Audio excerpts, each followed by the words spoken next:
Hola amigos, ¿cómo están? Bienvenidos a esta nueva sección donde estamos teniendo invitados en la página del psicólogo Adrián Iglesias. Les agradezco mucho por acompañarnos una vez más como todas las semanas.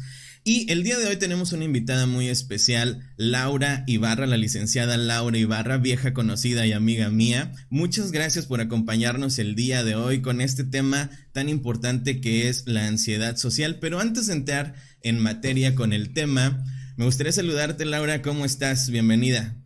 Bien, bien, gracias, gracias a ti por la invitación.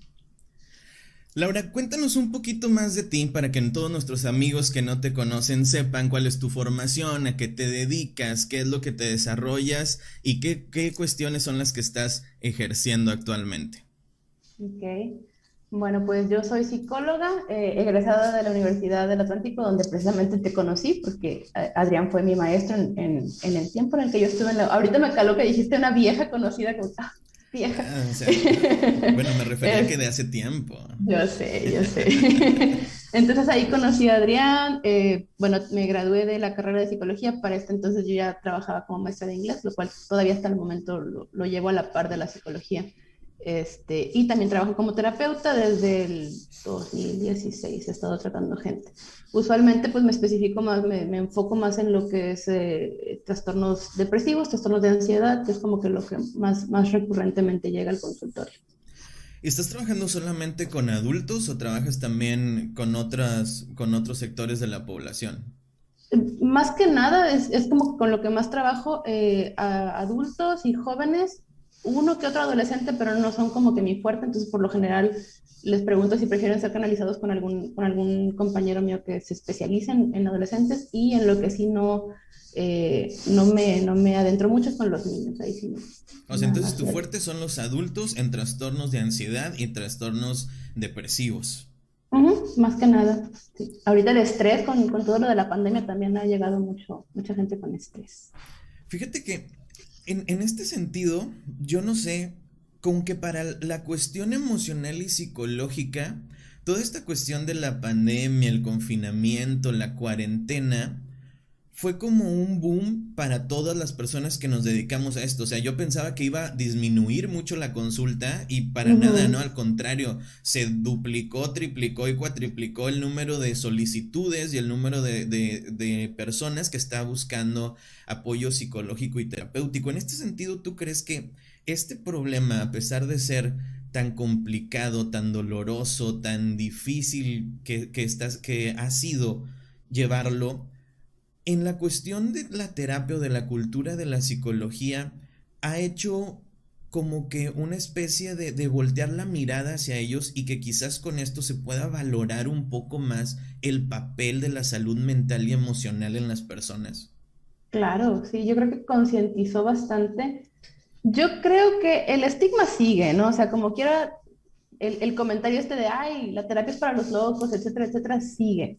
Pero creo que cada vez va cobrando mayor fuerza, estas voces a lo mejor de la gente más joven, de las nuevas generaciones que le dan mayor peso a la terapia, y se empieza a escuchar, por ejemplo, en plataformas como TikTok, en la que se vuelve así como que en la pandemia fue el boom de TikTok, y empecé a ver todo este como que trend de videos de gente diciendo de cómo le va en la terapia, que le dice mi terapeuta, etcétera, etcétera, y como que agarró cierta moda, por así decirlo, y esa misma moda fue la que hizo que más gente fuera diciendo, bueno, no está tan mal, bueno, mira, fulano va, y así, etcétera, que fue como que corriendo la voz.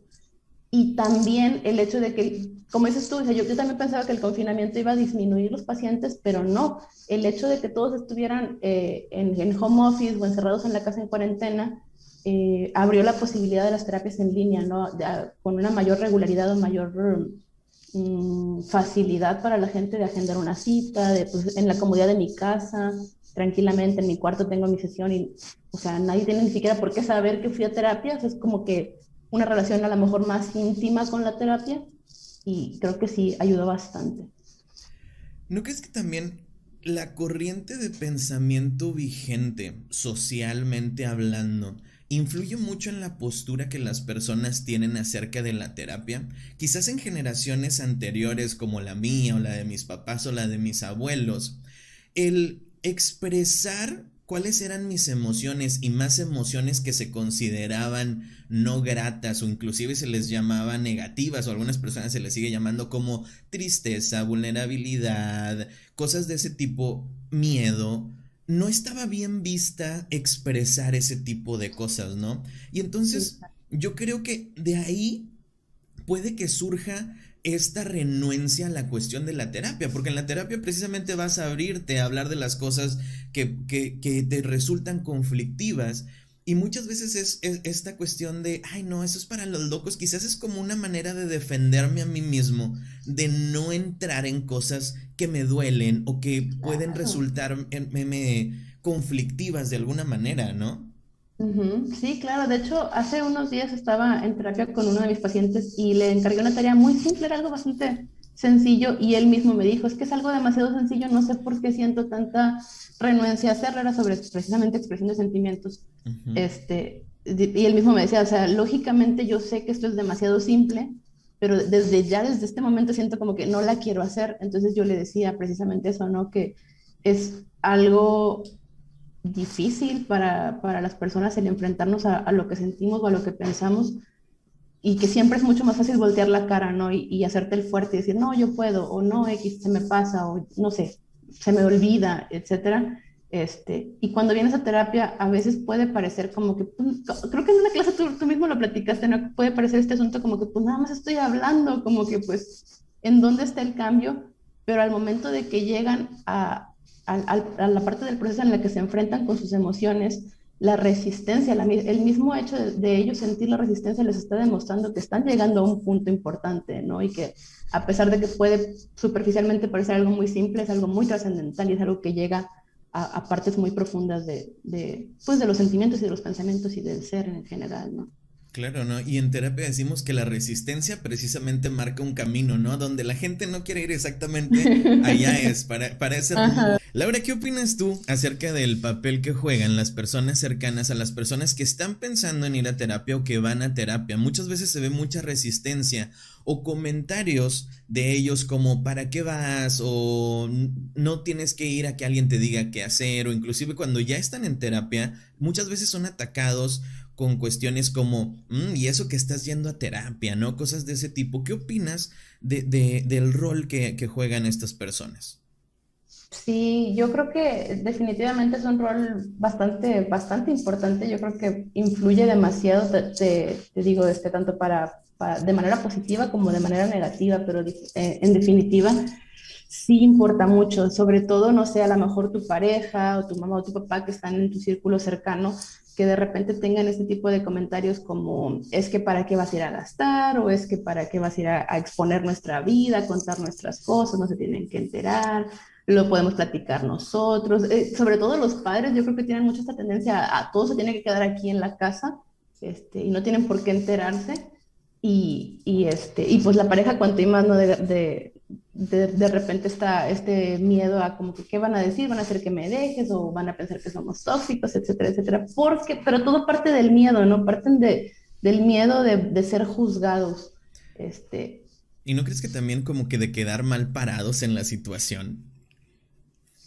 o sea, como que de ser descubiertos como el malo de la Sí, historia. sí, o sea, como que quizás yo siento que la verdad sí no me estoy portando tan bien contigo como pareja. Y entonces yo sé que probablemente en terapia vas a ver eso, ¿no? O te va a quedar más Ajá. claro y entonces como que tengo cierta renuencia un poquito a esas situaciones. ¿Crees que eso también pase?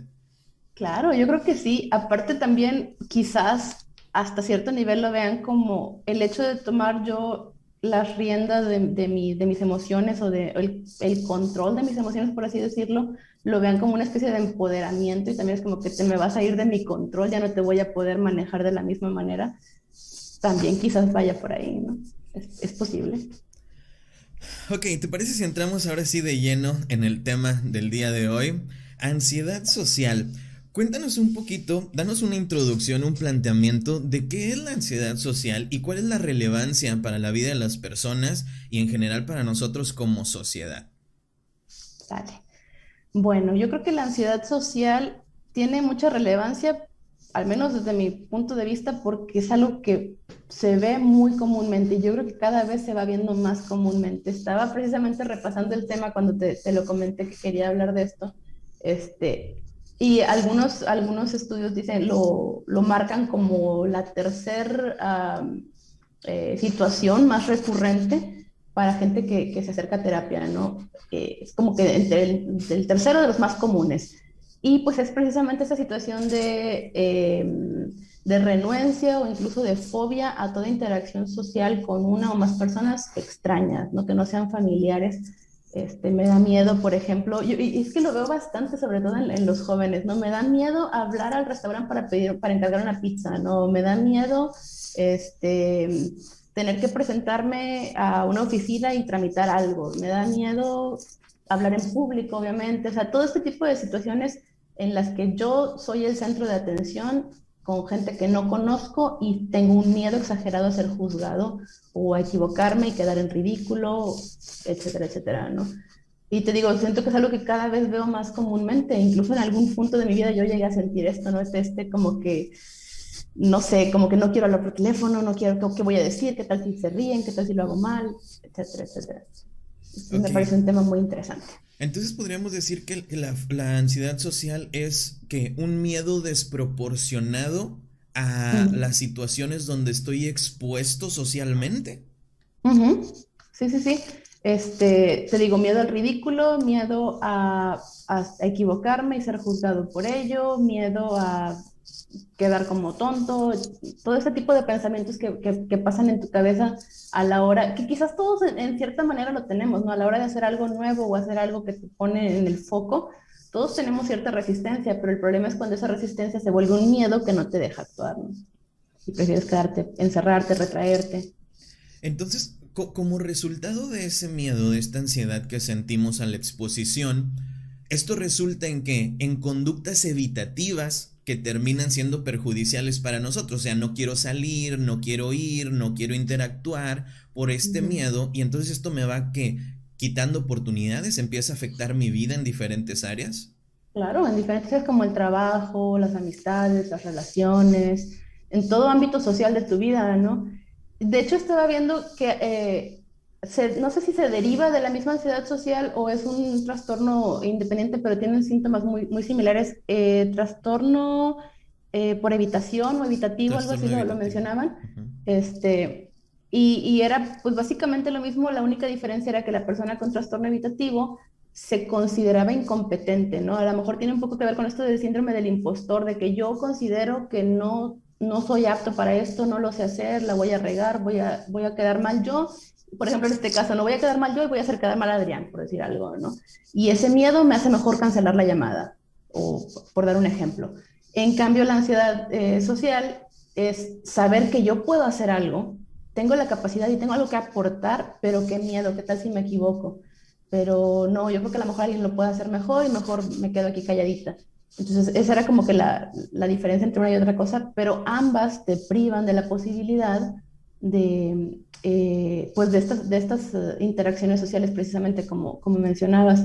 No sé, a lo mejor una promoción en el trabajo, a lo mejor yo soy la persona más calificada en el departamento, pero no quiero porque me da miedo equivocarme o no estar a la altura y mejor dejo que alguien más con menos experiencia o quizás que no pueda aportar lo que yo tengo para aportar, mejor lo hagan ellos porque yo tengo mucho miedo. Ahora, todos tenemos ciertas inseguridades, ciertos miedos, ciertas precauciones acerca de nuestro desempeño, sobre todo cuando estamos en una situación nueva o de una relevancia bastante alta. No, todos decimos, ay, ojalá que no me vaya a equivocar. Todos tenemos cierto nervio, cierto miedo antes. Uh Pero -huh. esta cuestión de la ansiedad social, ¿cuándo puedo yo decir o cuándo puedo empezar a pensar que lo que tengo se está saliendo de los parámetros funcionales, ¿no? Y quizás puedo estar dentro de un trastorno de ansiedad social como tal.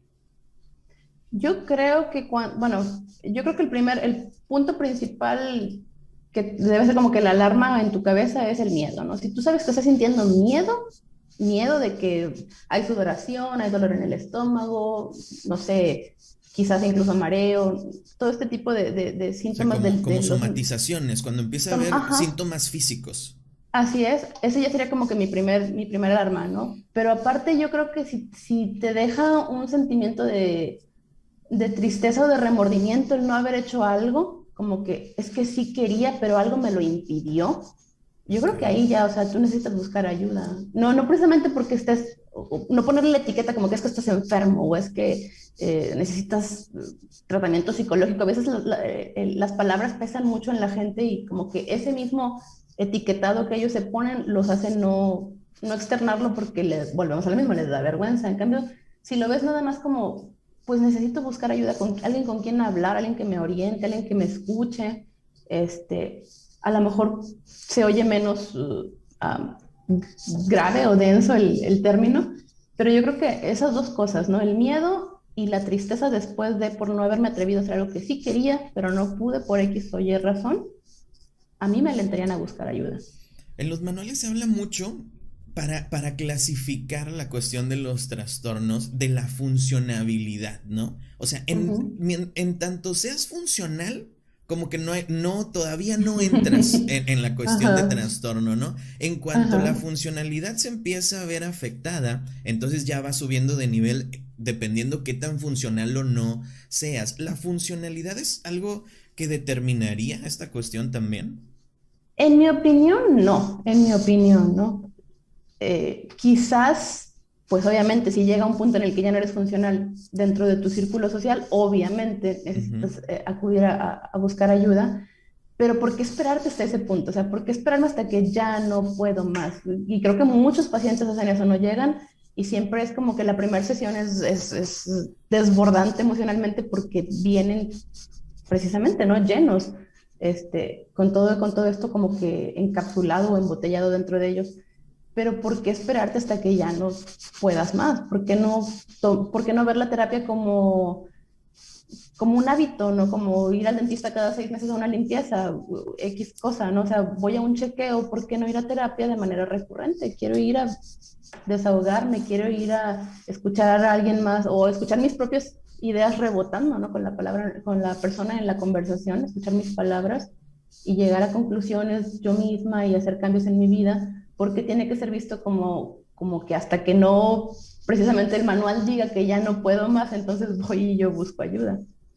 Entonces, ¿tú crees que si yo soy totalmente funcional, trabajo, cumplo con todas mis actividades como un ser social, ¿no? Ujú, Pero estoy teniendo este conflicto donde muchas veces me quedo con las ganas de hacer cosas, pero no las hago por este miedo a la ujú. exposición. Y además después de eso, me queda un sentimiento de tristeza por el hecho de no haberme atrevido. Aunque sea totalmente funcional, es momento de ya buscar ayuda acerca de este Claro, tema.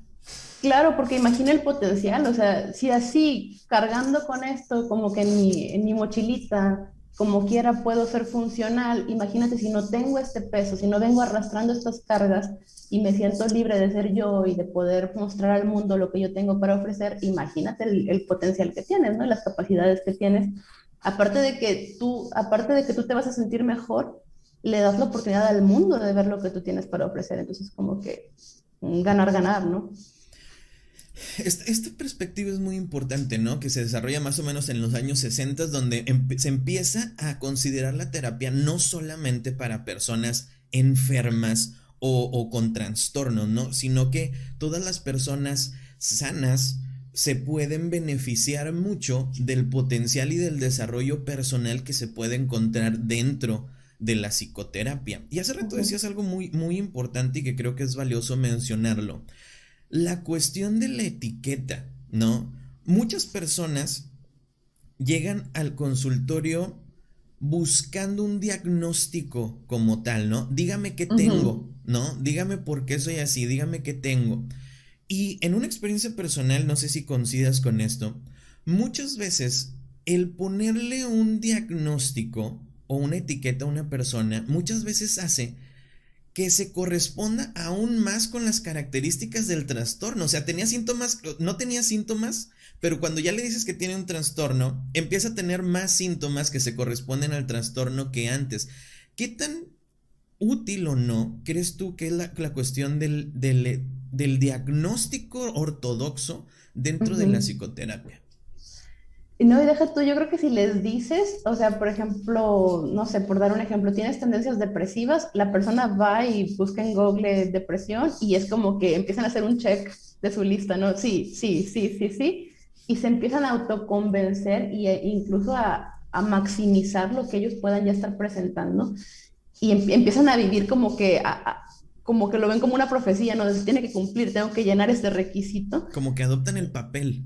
Ajá, exacto, que creo que en clases alguna vez lo platicábamos, que era muy distinto, por ejemplo, decirle a alguien, tienes una situación o tienes un problema con ansiedad, a decirle, eres un ansioso, o eres un depresivo, o eres un, porque lo adoptas como soy, esto es algo que soy, es mi esencia, es inherente a mí. Es muy diferente eso a decirle a alguien, tienes esta situación, pero se puede arreglar, puedes salir, ¿no? No, no es parte de tu ser, es simplemente algo que puedes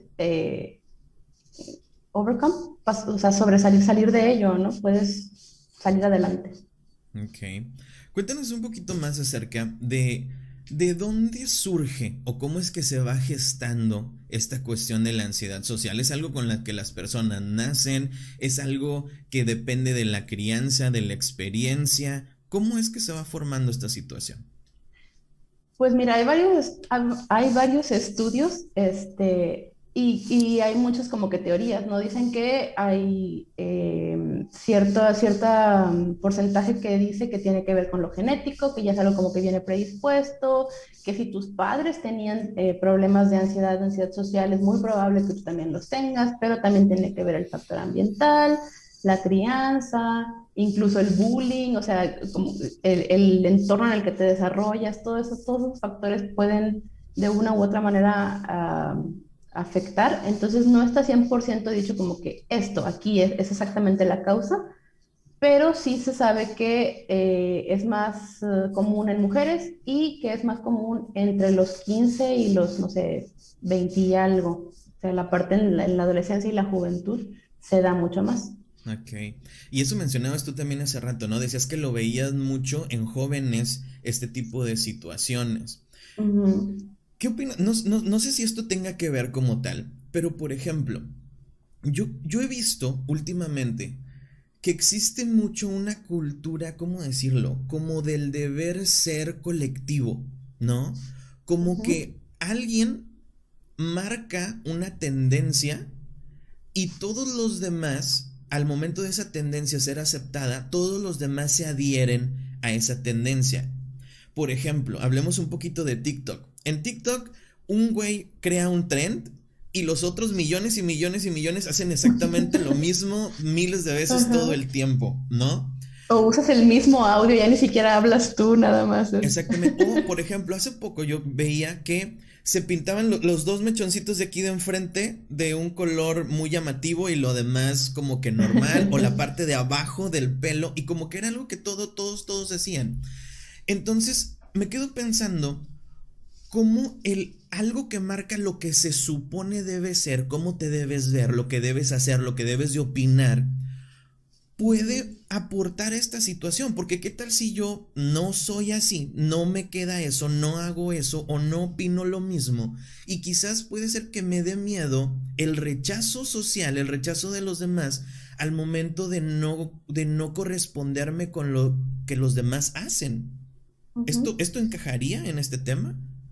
Pues yo creo que encaja en todos los comportamientos humanos, ¿no? Siempre, siempre está esta tendencia a seguir o a pertenecer a un grupo determinado. Y en este caso, ahorita que lo estabas mencionando, me hizo mucho ruido, me hizo clic con los memes en Facebook. No sé si te ha tocado, si te los has topado, pero hay mucho meme que dice cosas como vamos a normalizar el hecho de no contestarle a tus amigos por semanas o meses y luego contestarles como si nada, ¿no? Porque no quiere decir que no te quiera o porque no quiere decir que no eres mi amigo.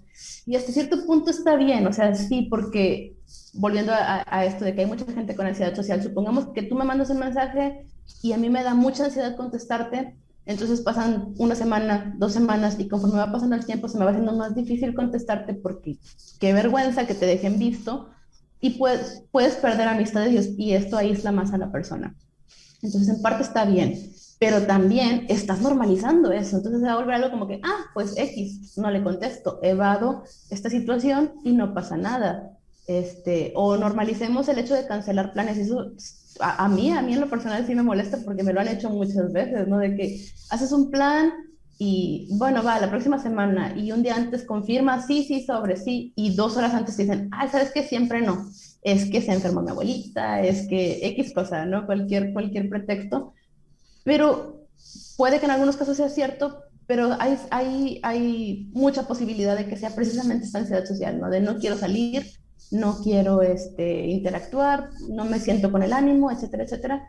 Entonces, el normalizar estas cosas como la cancelación de planes, el normalizar no contestar mensajes, el normalizar todo el espectro que conlleva el tener una ansiedad o una fobia a una situación social, yo creo que afecta porque al final de cuentas te va a aislar, te va a ir aislando más y te va a ir haciendo sentir como que no hay ningún problema con ello, como que tú puedes estar separado del grupo y no va a pasar nada. Y yo creo que evolutivamente eso no es así, o sea, siempre hemos necesitado de otras personas, siempre hemos necesitado per pertenecer a un grupo pequeño o grande para tener un apoyo. Y si la tendencia es que tú te vayas separando de ese grupo, y vuelvo a lo mismo, si hay un sentimiento de tristeza subyacente, al final puede devenir en cosas como depresión o ansiedad generalizada y es como que se va empeorando la situación por no por no enfrentarla en un principio y no trabajar sobre ello, mejor lo hago ver como que no hay ningún problema y está todo bien y en realidad estoy agravando la situación. Esto que mencionas, a mí me hace bastante ruido el hecho de, a pesar de que entiendo que algunas cosas estaría de acuerdo, y en muchas lo estoy, el, el hecho de... ¿Me quedé sin audio otra vez? ¿No? Ah, ¿Me ok. te escucho? Ok. Me hace ruido esto que comentas, aunque en muchas cuestiones estaría de acuerdo, pero esta cuestión de vamos a normalizar tal cosa.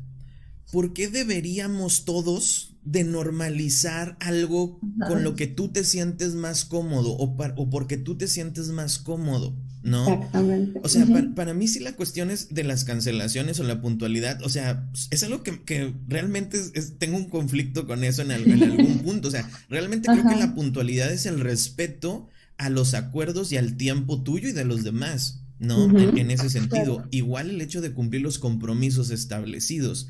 Pero me hace ruido y creo que es una tendencia como de, ¿cómo decirlo? Como de, a ver, a mí se me ocurrió que esto debería ser así. Todos vamos a hacerlo, güey. ¿Por qué? Sí, ¿No? yo creo que porque se ha precisamente normalizado esta idea de los espacios seguros, de vamos a hacer esto un espacio seguro en el que yo me sienta protegido o protegida. Y de ahí viene todo este tipo de cosas de boomers contra millennials, contra Gen Z, de los espacios seguros y la generación de cristal, etcétera, etcétera, que no me voy a meter a eso, pero yo creo que se ha vuelto demasiado común el buscar que todo espacio en el que yo estoy sea seguro. ¿Por qué? Pues porque no quiero enfrentar un conflicto, no quiero enfrentar una resistencia, no me quiero ver en peligro de quedar en mal o de quedar ridiculizado, etcétera, etcétera. Entonces, como dices tú, es esta idea de a mí no me parece, yo no me siento a gusto, todos vamos a hacer que esto se cancele o ya no sea. Claro. Y, o sea, en parte sí, pero no, como dices tú, o sea, que genera un conflicto al final de la... Creo que en algunas cuestiones es algo positivo, pero también creo que es correr un riesgo latente. Responsabilizar al espacio de mi seguridad en vez de responsabilizarme a mí de mi seguridad independientemente del espacio. Porque en una sociedad organizada, evolucionada, civilizada, comprensible, empática, estas cuestiones son posibles. Pero en Ujú, cuanto introduzcamos el elemento del caos, todo eso se va a la ujú. mierda. Claro, ¿Cierto? Y solamente sí. dependes de ti, pero como tu fortaleza o tu seguridad estaba puesta en el contexto y en el espacio, ahora que ese contexto y este espacio ya no se corresponde con tus necesidades, ahora ¿qué pasa contigo? Se rompe esa burbuja, ¿no? Esa burbuja que te creaste tú solo. Regreso a TikTok, volviendo a tocar el tema, por ejemplo, empezó la pandemia, no sé si tú lo notaste, yo sí lo noté mucho en los videos, cómo fue evolucionando desde el boom de TikTok hasta ahorita. Este, pasa lo de la pandemia, la gente entra en confinamiento y empieza a cobrar auge la plataforma y empiezan a hacer trends de todo tipo, ¿no? Las chicas que quieren ser brujas, las chicas de los cristales, etcétera, etcétera. Un montón de gente, ¿no? Y cambian este asunto de que regresan los emos y todas estas modas de apariencia física. Y de repente empecé a ver videos de gente diciendo, ay, es que ya se acabó la cuarentena, vamos a regresar al trabajo presencial y no puedo regresar así como ando, ¿no? Como que, ¿por qué me está diciendo que tengo que volver a vestirme con ropa de oficina, ¿no? Yo ya no me quedo, ya no quiero, ya no me gusta. Y es lo que dices tú, ¿no? O sea, mientras yo estaba en mi ambiente controlado, que yo elegí, que yo fui normalizando, que yo fui creando, está todo muy bien. Pero ¿qué pasa a la hora de enfrentarme al mundo real, por así decirlo, donde ya a las personas a mi alrededor no les va a importar mis parámetros o mis límites que yo puse en esta red social y tengo que enfrentarme a una situación como el trabajo? Me genera ansiedad o me genera una resistencia, ¿no? Y no quiero enfrentarlo. Claro.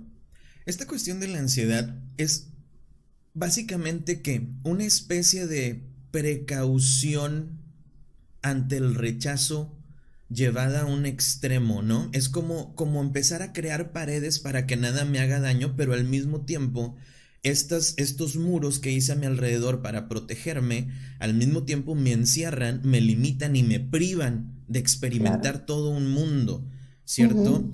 ¿Hasta qué consecuencias podría llevar la ansiedad social? O sea, una cosa es ser tímido y de ahí va evolucionando. La timidez es algo diferente de la ansiedad social, es un paso, una antesala de la ansiedad social. ¿Y hasta dónde podría llegar esta cuestión? Yo creo que la ansiedad social es como el polo, es como el extremo, ¿no? O sea, yo puedo ser tímida y ser funcional y sobrellevarlo y estar bien al final del día, ¿no? O sea, tuve esta junta en el trabajo y fue incómodo, pero lo hice y salió bien, por dar un ejemplo. Pero la ansiedad social o la fobia social me lleva al punto de ya no quiero ni siquiera presentarme al trabajo, ¿no? O voy a renunciar a mi trabajo porque no puedo con esto. O, no sé, tengo un prospecto de pareja y todo va muy bien, pero me da mucha ansiedad, me da mucho miedo, me da no sé, siento muy feo de tener que salir, tener que conocer a esta persona. Mejor de lo que hablaba la otra vez en mi página del ghosting, ¿no? Que también está ahorita muy de moda de simplemente cancelar la comunicación con esa persona, ni siquiera le voy a dar una explicación, y no nada más parejas, también amigos, no le voy a decir nada, simplemente ya no le voy a hablar, me Me voy a desaparecer de desaparezco. su vida. Ajá. Y creo que viene de lo mismo, ¿no? Me da mucha ansiedad tener que interactuar contigo para crear una amistad o crear una relación y mejor volteo la cara a la responsabilidad o al compromiso, como decíamos, de excusarme del periodo, de darte una explicación y me desentiendo emocionalmente de ti. Entonces, este tipo de cosas creo yo que son consecuencia de la ansiedad y son cosas que afectan tu vida y te privan de experiencias.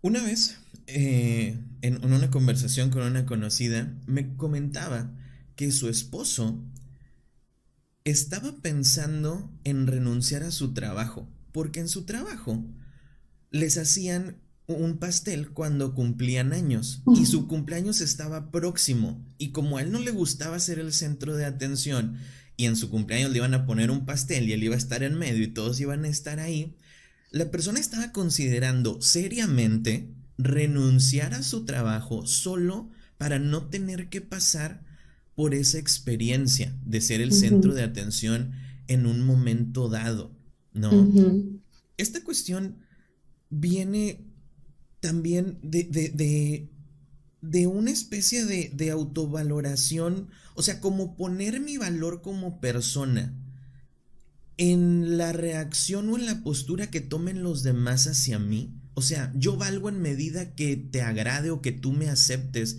y si me rechazas entonces voy a perder mi valor. Entonces, como no estoy seguro de agradarte, prefiero no ponerme en una situación donde tenga que testear eso. ¿También entraría? creo yo que sí, probablemente sí, y de ser así, creo que la raíz sería tu percepción de ti, ¿no? Y tu autoestima. O sea, si yo me valoro y si yo estoy consciente de lo que valgo y de lo que soy y me quiero y me acepto como yo soy, no me va a importar lo que piense tal persona, ¿no? Y si me cantan feliz cumpleaños o no me cantan, a mí me va a dar igual. Pero al momento de, como dices tú, de que yo estoy poniendo todo el peso en la valoración que ellos me den y no la que yo me doy, ahí está el problema. Entonces quizás se tenga más que ver con la autoestima que con que digan los demás o cómo me juzgan los demás, sino cómo me juzgo yo o cómo me valoro yo. ¿Qué tanto esto de darme igual puede llegar a ser algo real, ¿no? Porque digo, a pesar de que yo no te conozca y a pesar de que tú no seas mi amiga, ni tengamos, ni existe ninguna relevancia de lo que tú hagas o no en mi vida, si tú en algún momento me haces una cara de desdén, de desprecio, o me haces un desplante, o algo así, pues no es como que me dé igual, si es así como que un poquito como, güey, ¿qué pedo? ¿Por qué me estás haciendo eso? Ajá, Ahora, eso no quiere decir que eso determine mi percepción de mí, mi día, mi comportamiento y ujú, muchas otras cosas. Pero tampoco es ujú, así como que me da igual, ¿no? Porque te comento esto, porque muchas personas creen que es como que esto es el ideal, como que no me importa en absoluto, o como no tener ninguna reacción ante los ujú. estímulos que las demás personas envían a mí, y que esa es la manera de poder estar bien, como que lo de afuera no me afecta en absoluto, pero creo que eso es algo bastante utópico y bastante Ajá. difícil. Sí, sí, sí. Y es como esto de que se te resbale todo, ¿no? Que todo lo que te digan se te resbale. Sí, es cierto. Y creo que ahorita que remarcaste el punto, creo que me sonó mucho como también este asunto de la intelectualización o la racionalización, o de me hiciste una cara y sí me dolió, pero me voy a hacer como que no, porque al cabo que ni me importa, ¿no? Al cabo que ni quería. Ajá. Y te autoconvences de que no te importa, pero en realidad sí te importó. Entonces, habría que Claro. ver realmente hasta qué grado Te sí te importó está tanto que te importando. tuviste que autoconvencer de que no te importaba, Ajá. ¿no? Y tuviste que externarlo y decirles a todos, no, es que a mí no me importa para que ellos piensen que no, o sea, es como que un circulito, ¿no? De qué piensa él y qué piensan ellos y realmente cómo lo sentí yo y tratar de enmascarar las cosas. Entonces también habría que ver hasta qué punto realmente, como dices tú, si te esté doliendo y si te está doliendo, ¿por qué te está doliendo? ¿No? Y creo que en algún punto es un poco más útil y sano reconocerlo y procesarlo que el hecho de aspirar a que eso no exista o negarlo, ¿no crees? Ujú, sí, claro. Que es algo parecido, no recuerdo la frase, pero algo parecido decía Rogers precisamente, ¿no? Que las emociones había que sentirlas y identificarlas y dejar que fluyeran, pero hasta que no hubiera ese análisis, pues ahí estaban, ¿no? No Claro. recuerdo la cita.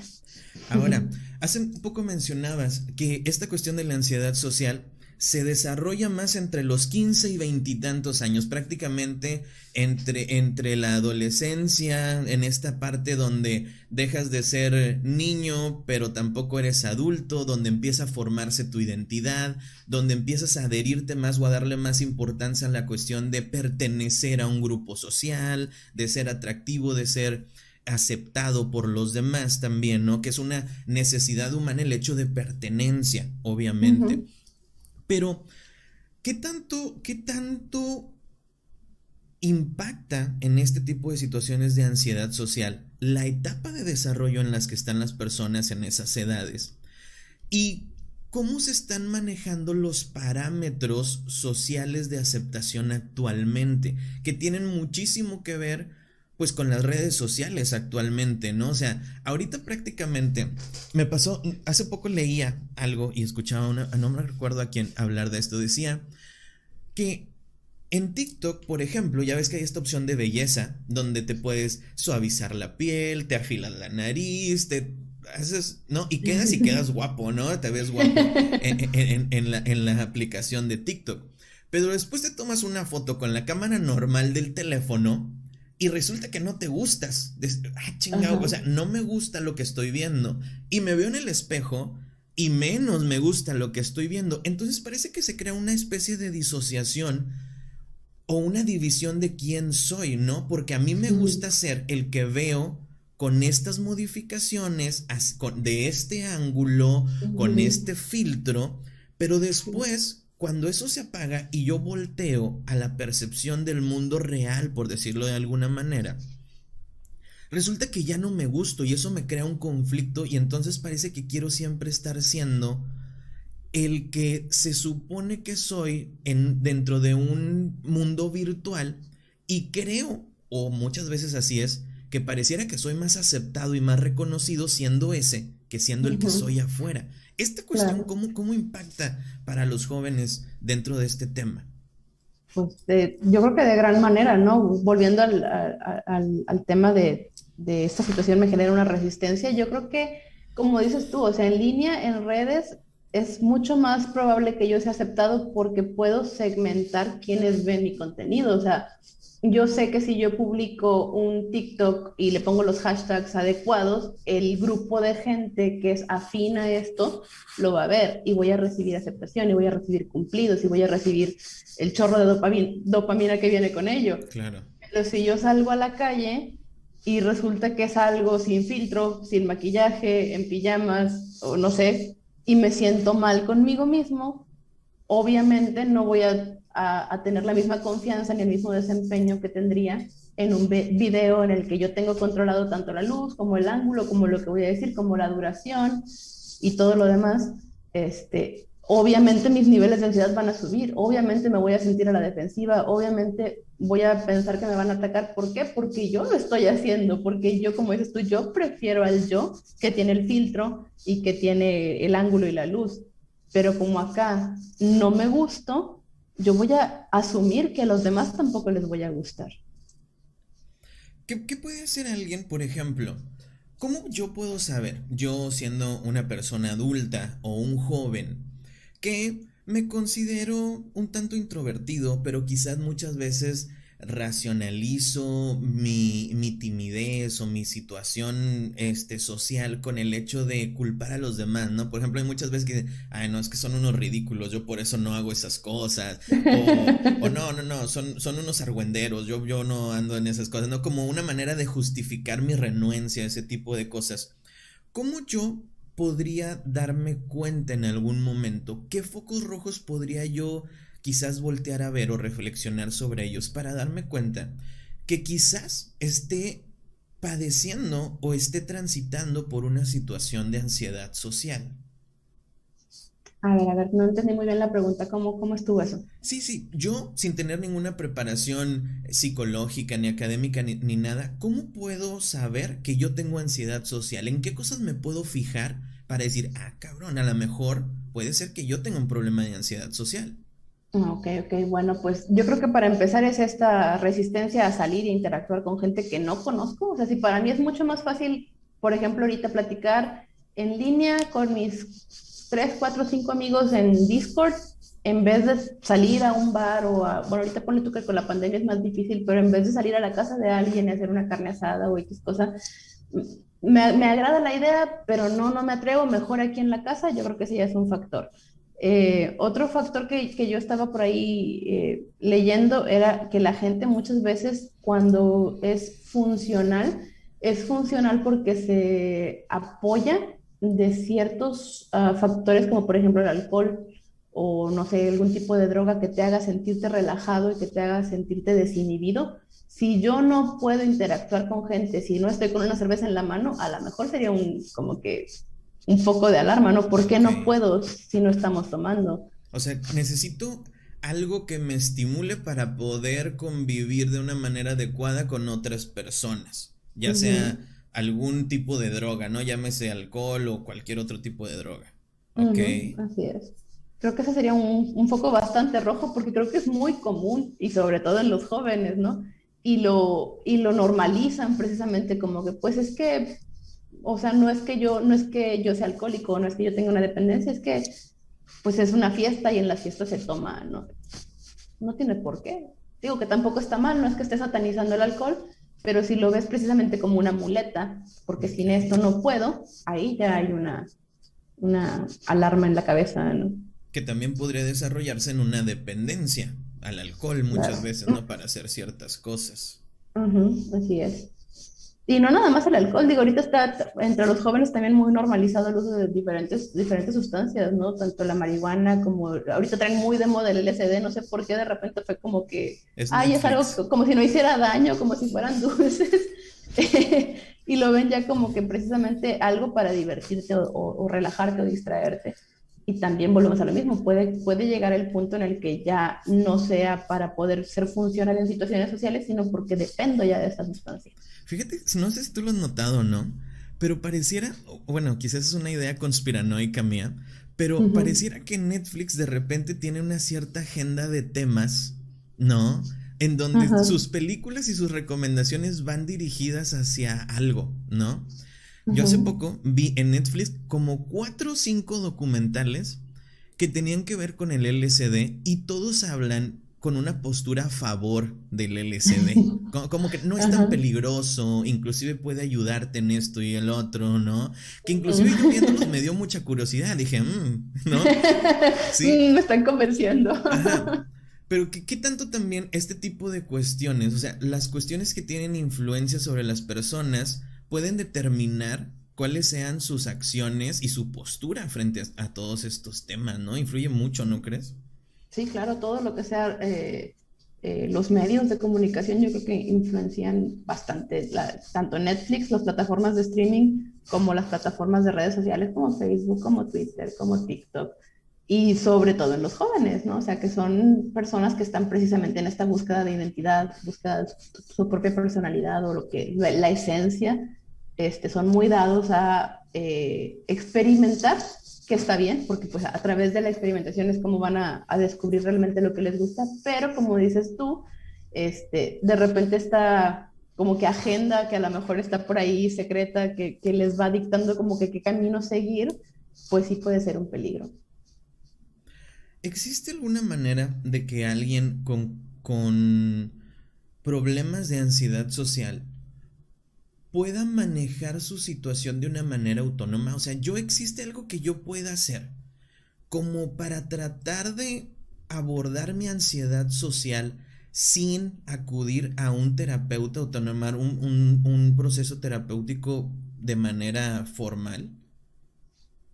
Mm, está difícil esa pregunta. Yo creo que puedes buscar, nadie te va a detener de buscar y yo creo que depende mucho también de quizás de tu formación, si tú a lo mejor ya estás estudiaste alguna carrera y tiene algo que ver con psicología, pedagogía, psicopedagogía, psiquiatría, no sé, algo así, a lo mejor te puedes sentir no tan perdido, pero si eres alguien que no tiene nada que ver con estos temas y de repente te pones a buscar en YouTube o te pones a buscar, no sé, en bajas un libro, va a ser más difícil como quiera que sigas un proceso, sigas un camino por tu cuenta, que lo que sería buscar la ayuda de un profesional, ¿no? Que sabe realmente qué preguntas hacerte o por dónde comenzar a jalar el hilo a lo mejor.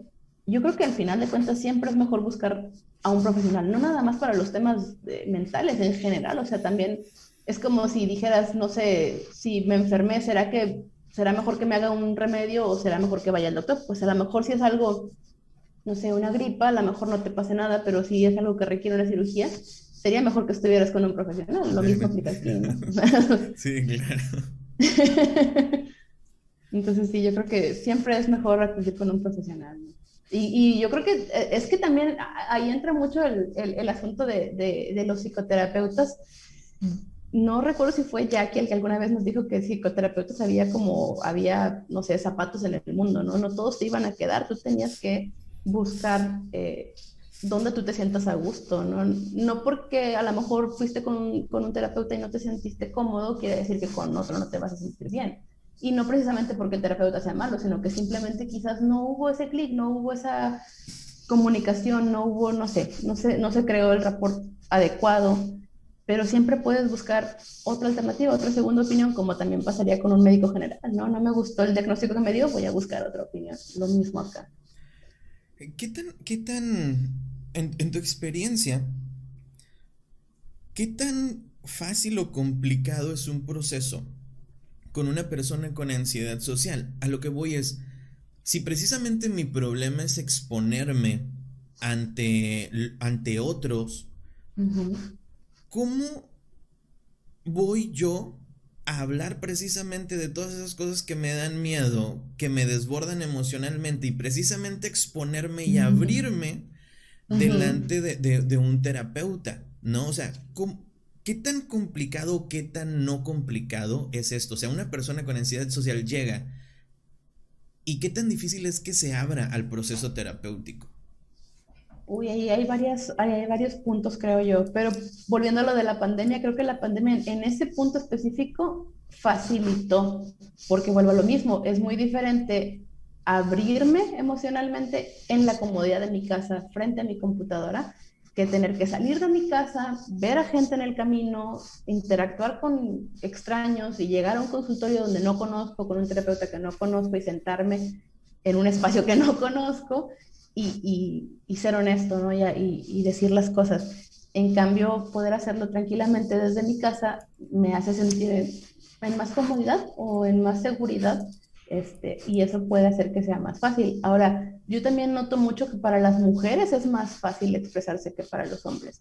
Al menos en mi experiencia, ¿no? Los pacientes hombres que acuden, es muy difícil que te hablen de sus emociones. O sea, te pueden hablar a lo mejor de los problemas del trabajo, se pueden quejar del matrimonio, de los hijos, del carro, no sé, pero a la hora de hablar de cómo te sientes y qué te hace sentir triste o enojado o feliz, es muy difícil. Entonces ahí también depende mucho del paciente y de qué tan comprometido esté con querer realmente hacer un cambio. O sea, me estás diciendo que en la cuestión de terapia en línea, principalmente, se reducen muchos factores ansiógenos en el proceso de acudir a terapia. Claro. Sí, Ujú, y eso hace que lo facilite un poco más, ¿no? ujú. Sí, sí, sí. Sí, porque estás a un clic de distancia, ¿no? O sea, yo quiero conectarme, le doy clic al enlace. Yo me enojé con el terapeuta o no me gustó algo, me salgo de la llamada y se acabó. En cambio, si voy a presencial, tengo que seguir cierta, no sé, etiqueta o cierto comportamiento y tengo que aguantar ahí hasta que termine la hora y no sé, etcétera, ¿verdad? No me ha pasado, pero me imagino que si te sientes muy incómodo te puedes salir de la llamada. Entonces me imagino que es tener este colchón o apoyo de saber que no estoy amarrado a esto, no estoy obligado a esto, estoy aquí porque yo quiero, porque yo elegí, les da este sentido de, estoy en confianza, estoy en un espacio, volvemos seguro. Ok. ¿Qué más? ¿Qué más cosas podemos hablar acerca de la ansiedad social, Laura? La ansiedad social. Bueno, pues te decía esto de las llamadas. A mí me llama mucho la atención lo de las llamadas telefónicas porque precisamente yo en mi página tengo ahí el botoncito de WhatsApp para que las consultas o la información me la pidan por WhatsApp. Precisamente por eso, porque la gente tiene una resistencia a hacer una llamada y más a un desconocido. Sí, incluso entre amigos, volviendo a lo de los memes, sí, incluso entre amigos están estos memes que dicen como que si puedes decírmelo por un audio, por un mensaje, mejor no me llames, o si vas a llamarme, mejor avísame, porque me da ansiedad, me dan nervios, no quiero. Entonces también con mis pacientes lo tengo así, como que la comunicación sea a través de WhatsApp. Y me llama mucho la atención, te digo, porque a mí en algún punto me pasó esto de no querer hacer llamadas telefónicas, pero en algún punto de mi vida trabajé como compradora en una empresa y el comprador está todo el día en el teléfono. Y yo creo que ahí se me quitó mi miedo porque pues, era constante, ¿no? Pero lo entiendo porque yo de primera mano lo sentí, ¿no? Como que si puedo mejor mandar un mensaje, lo voy a hacer. Y creo que ese es un ejemplo muy claro. Quizás si alguien que ve este video siente eso, es un indicio de que probablemente tengas un problemita con ansiedad social, ¿no? Pero por ejemplo, quizás un mensaje o un audio te da ciertas ventajas, ¿no? Por ejemplo, dependiendo el lugar en donde estés, el ambiente en el que estés, lo que estés haciendo, una llamada expone todas esas cosas, Ujú. ¿no? Por ejemplo, si tú me hablas o si alguien me habla para pedirme una cita, pero yo estoy con mis hijos y mis hijos están haciendo un escándalo y están gritando, pues sí me causa cierta resistencia contestar porque quizás imagino que esa persona puede tener una percepción distorsionada de mí dependiendo del ambiente, ¿no? Entonces digo, un mensaje me da mucha más libertad de poder proyectar o de poder mandar un mensaje o una cierta información que Ujú. cuando una llamada quizás puede exponer ciertas cosas que no están en mi control y que no me gustaría que sucediera. ¿Eso también entraría en la ansiedad social o es algo distinto? Pero ¿qué sentirías si te llaman por teléfono y contestas y tus niños están haciendo ruido y tú querías verte profesional por decir algo? ¿Qué sentirías? ¿No sentirías ansiedad? Pues no sé si es ansiedad, ¿no? Quizás más algo como inconveniencia, como no quería que esto se diera de esta manera. Bueno, entonces ahí quizás creo que la clave es esa, ¿no? Como que no siento ni temor ni vergüenza, simplemente es como que, me hubiera gustado más que fuera de esta otra manera, no, ahí no hay ningún problema, pero si tú sientes realmente, te digo, a lo mejor el punto principal es esto, esta sensación en el estómago de miedo o de nervios, o como que incluso me duele el estómago, tensión muscular, hay sudoración, me hace sudar en exceso el pensar qué va a pensar esta persona si contesto, qué va a pasar, y estar sobrepensando toda la situación antes de siquiera a lo mejor levantar el teléfono. Bueno, entonces ahí sí estamos hablando de ansiedad. Entonces hablaríamos de que quizás más que el contestar o no, o el hacer la llamada o no, es el por qué la haces o no la haces o sientes esa renuencia en la cuestión de hacerla. Claro, y es que aparte siento yo que en un audio o en un mensaje tú tienes el control, o sea, hay un espacio de tiempo entre mensaje y mensaje que a mí me deja razonar qué te voy a decir y cómo te lo voy a decir, en qué tono, con qué emojis, con qué espacios. Y quizás En de cambio, procesar es la una emoción llamada. del mensaje que tú me mandaste, ¿no? Porque quizás me mandas un También. mensaje y yo me encabrono, me enojo.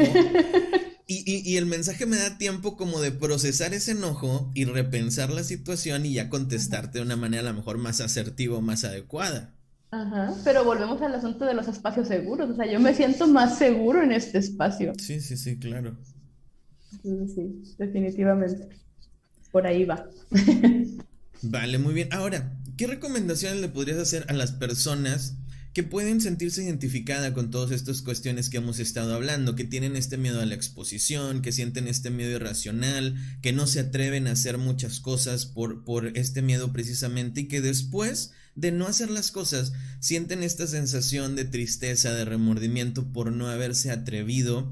¿Qué mensaje podrías dejarles o qué recomendaciones podríamos hacerles a las personas que viven esta situación? Claro.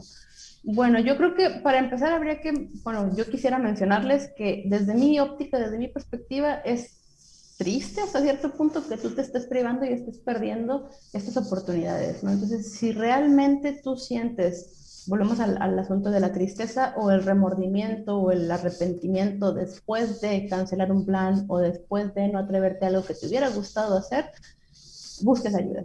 O sea, no va a pasar nada fuera de lo normal, vas a ir o vas a asistir a tomar una videollamada o presencialmente a un lugar seguro, a un lugar en donde tu información va a ser confidencial, en donde tu información no va a ser juzgada, donde tú no vas a ser juzgado, y nada malo puede salir de ahí, o sea, simplemente vas a ir y tener una conversación relevante, una conversación importante que te haga tomar diferentes perspectivas de tu vida y de tu entorno. Entonces, yo les diría que se den la oportunidad, ¿no? De probarlo y de probarse a sí mismos que pueden y de que pueden salir de esa situación que los tiene sintiéndose a lo mejor presos de sí mismos.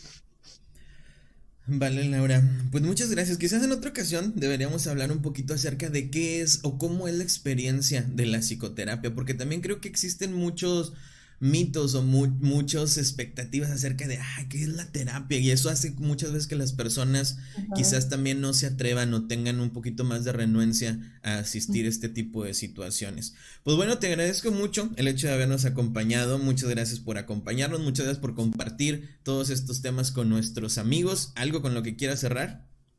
Danos tus No, redes pues, sociales también para que la gente te siga. sí, sí. Bueno, pues me pueden seguir en Facebook, Instagram, TikTok y Gmail, todos como psicóloga Laura Ibarra. Todos, todos, todos. Igualito. Vale, ¿algo con lo que quieras cerrar? Pues nada más agradecer la oportunidad, me dio mucho gusto estar aquí, me dio mucho gusto platicar contigo, tenía un buen que no platicaba contigo y está muy padre, son pláticas muy ricas. Vale, muchas gracias. Pues bueno amigos, esto ha sido todo por el episodio del día de hoy. Recuerden, no olviden agendar una cita en los números que aparecen en su pantalla y no lo olviden, asistir a terapia es el primer paso para su bienestar. Bienvenido a tu espacio y bienvenido de vuelta a ti mismo.